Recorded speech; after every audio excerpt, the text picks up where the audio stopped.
এখানেও safe exit দরকার আছে, কিন্তু এখনো একবারের জন্য বলেছেন তারেক রহমান কেন আসতেছেন না? মনে হয় কিনা যে 1 বছর পরে আমরা আর মাত্র হয়তো 5-6 মাস আছে সময় একটা নির্বাচনের জন্য অপেক্ষা করছি, সেই নির্বাচনের লেভেল প্লেইং ফিল্ড কি আসলে তৈরি হয়নি? আসলে কেন তৈরি হলো না এতদিনে, সেটা একটা প্রশ্ন। আরেকটি প্রশ্ন হচ্ছে যে নির্বাচন এখন কোন পদ্ধতিতে হবে সেটি স্পষ্ট নেই বলছেন আপনার সহ আলোচক। এই দুটি প্রশ্ন যদি আপনি উত্তর দেন আমাকে। প্রথমত হলো যে নির্বাচন কোন পদ্ধতিতে হবে এটা নিয়ে আমি কিন্তু অতটা কনফিউজ না। আমি না এই কারণে জামাত ইসলাম পিয়ার পদ্ধতিতে নির্বাচনটা চেয়েছেন, কিন্তু জামাত ইসলাম বলে নাই কখনো যে পিয়ার পদ্ধতিতে নির্বাচন না হলে তারা নির্বাচন বর্জন করবে। আমি বন্ধু শুনি নাই ওনারা এই কথাটা স্পষ্ট করে বলছেন যে পিয়ার পদ্ধতিতে নির্বাচনের জন্য ওনারা রাজনৈতিক আন্দোলন করবে। এটা তো একটা পলিটিক্যাল পার্টি আন্দোলন হতেই পারে, দাবি হতেই পারে। পিয়ার পদ্ধতিতে যদি আমাকে ব্যক্তিগতভাবে জিজ্ঞাসা করেন, আমি তো পিয়ার পদ্ধতি চাই, আমি নিজে পিয়ার পদ্ধতির পক্ষে। আমার কাছে মনে হয়েছে এটা একটা ভালো পদ্ধতি। আমাদের মতো থার্ড ওয়ার্ল্ডের কান্ট্রিতে এটা খুব জরুরি, এটা আমি মনে করি পার্সোনালি।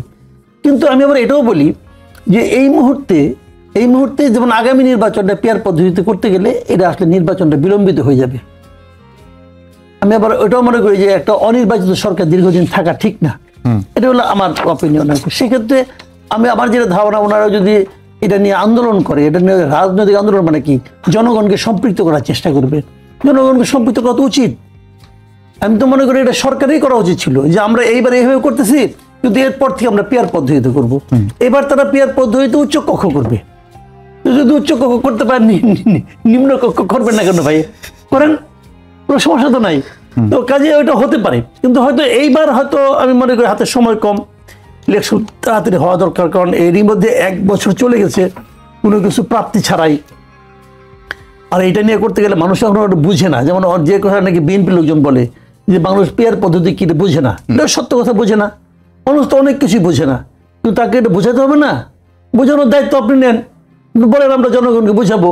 মানুষকে সংস্কার আগে বুঝতো, 31 দফা মানুষ বুঝতো। ওরা যে রাষ্ট্র সংস্কার আন্দোলনের জন্য 31 দফা দিচ্ছে, এটা কি মানুষকে বুঝতো না? ওনারা বুঝাচ্ছেন, এই সরকার সংস্কার করেছে বুঝাচ্ছেন। কাজে বোঝে না, এটা কোনো এক্সকিউজ না। বাট কোশ্চেন হলো এটা ভালো কি মন্দ। যদি ভালো হয় আমি মনে করি এটা করা উচিত, কিন্তু এই মুহূর্তে নয়। আবার এটা নিয়ে জামাতও কোনো গো ধরে নাই যে পিয়ার পদ্ধতি না হলে আমরা নির্বাচন করবো না, বয়কট করবো, এই ধরনের কথা বলেছি বলে আমি শুনি নাই।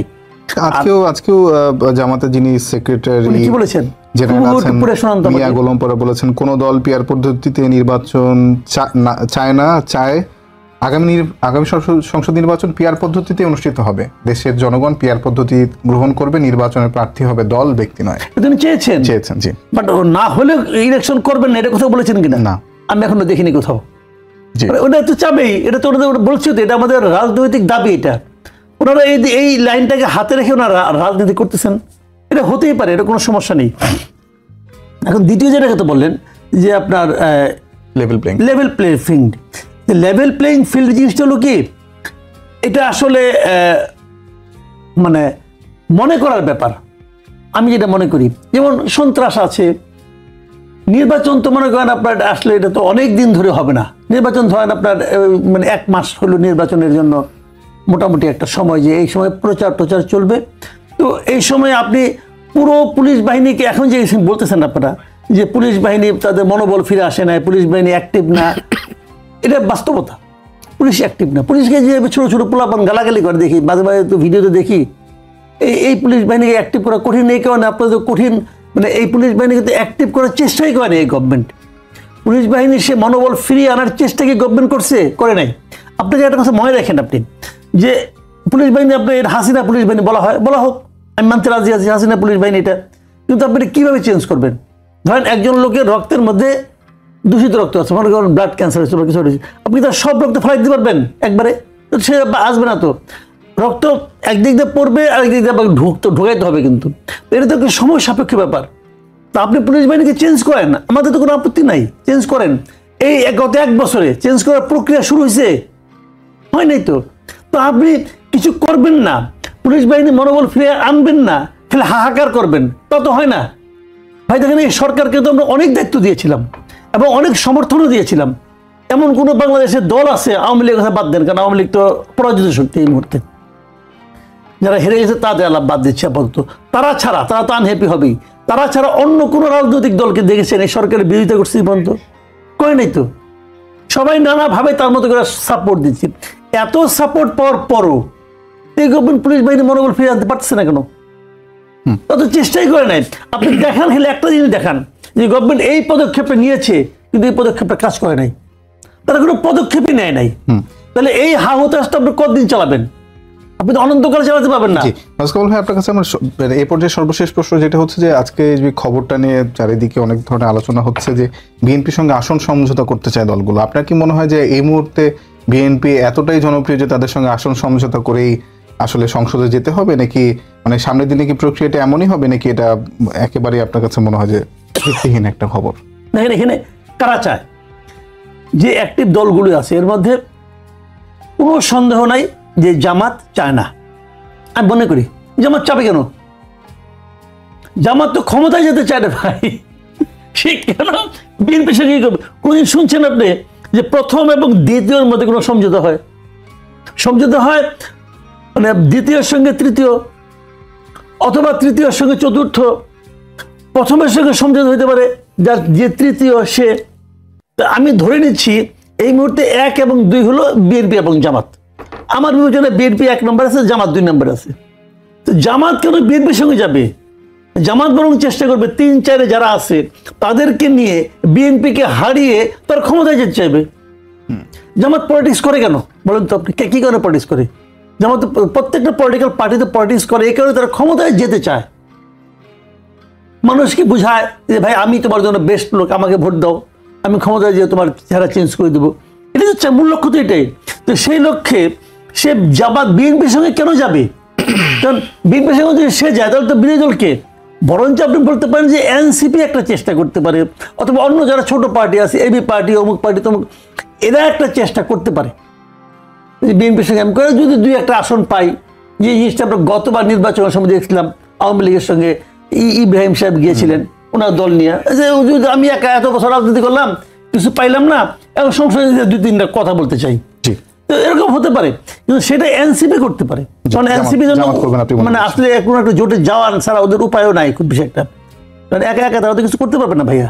জি, প্রশ্ন যেটি আসলে সন্দেহের চোখে দেখছেন জামায়াত ইসলামের নেতারা এবং এনসিপি নেতারাও সেটি সন্দেহের চোখেই দেখছেন, যে কারণে আজকে বলেছেন যে লন্ডনের সরকার বেছে দিয়ে এসেছেন প্রধান উপদেষ্টা, এমনটি মন্তব্য করেছেন হাসনাত আব্দুল্লাহ। আবার উপর থেকে নাসির পাটোয়ারি মন্তব্য করেছেন প্রধান উপদেষ্টা লন্ডনে গিয়ে সেজদার মাধ্যমে নির্বাচনের রহি পেয়েছেন। এইসব মন্তব্য বিষয়ে আপনার প্রসঙ্গ মানে আপনার কি মতামত, এবং জামায়াতের যে আশঙ্কা সেটিকে আপনি কতটুকু কিভাবে মূল্যায়ন করেন?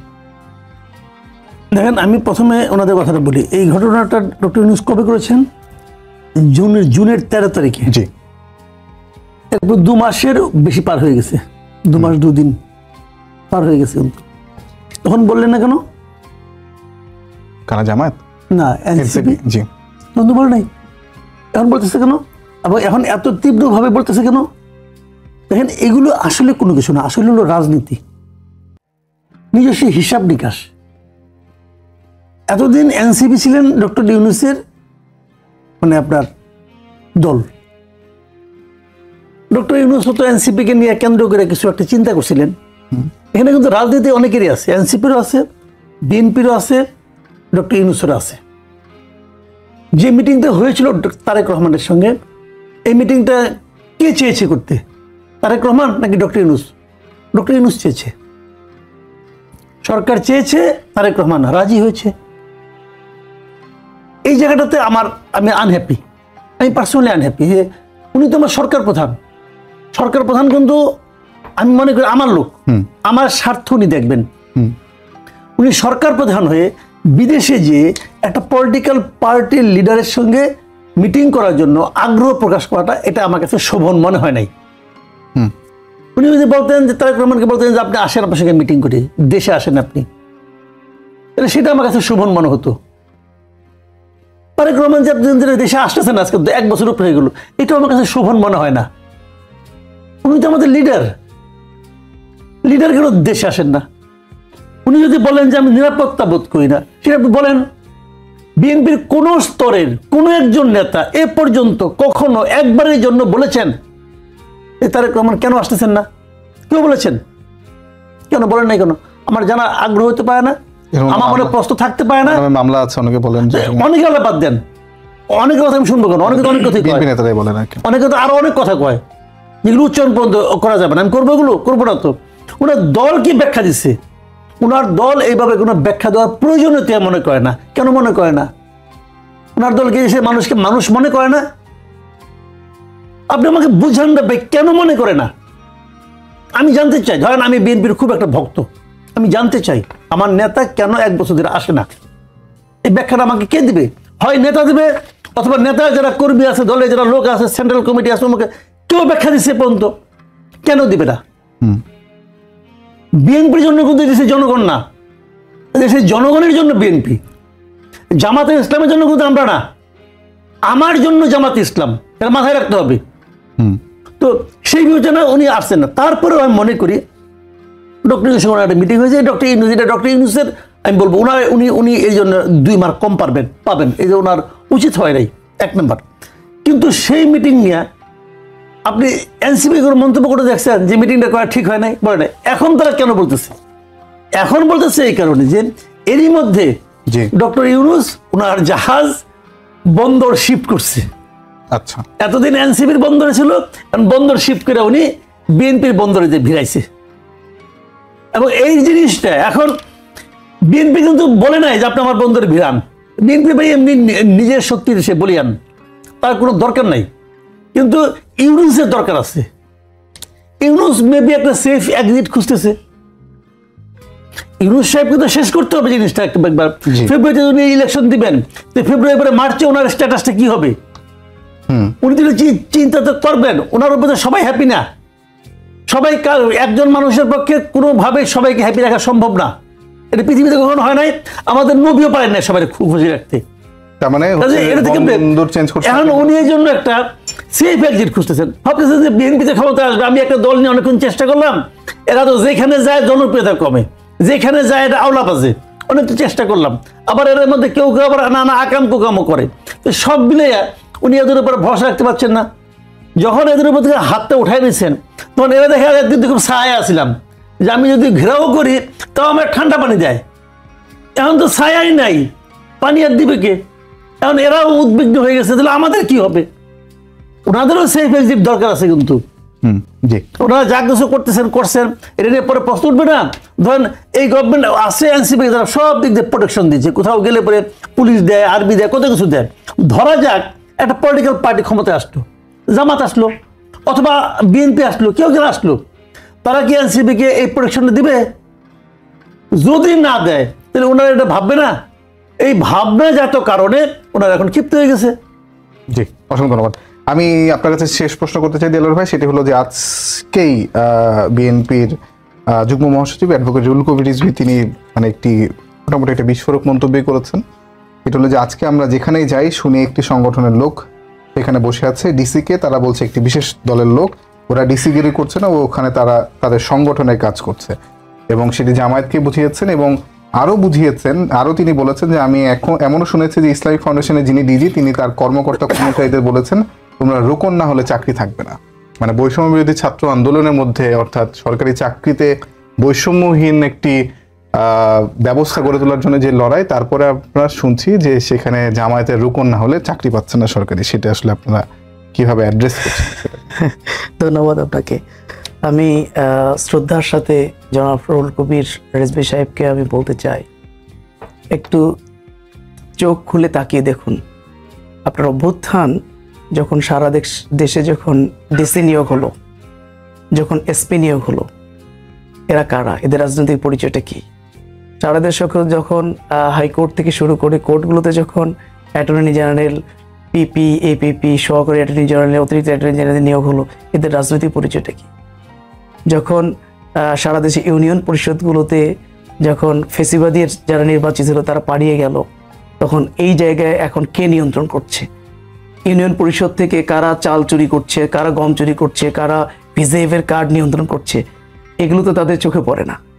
কিন্তু এমন অভিযোগও তো আছে যে মানে যারা ছাত্র উপদেষ্টা আছেন আসিফ মাহমুদ এবং নাহিদ ইসলাম, তারা শিবিরের কয়েকজনকে আসলে বিভিন্ন মন্ত্রণালয়ে গিয়ে সচিব, অতিরিক্ত সচিবের পদায়নের জন্য সুপারিশ করছিল।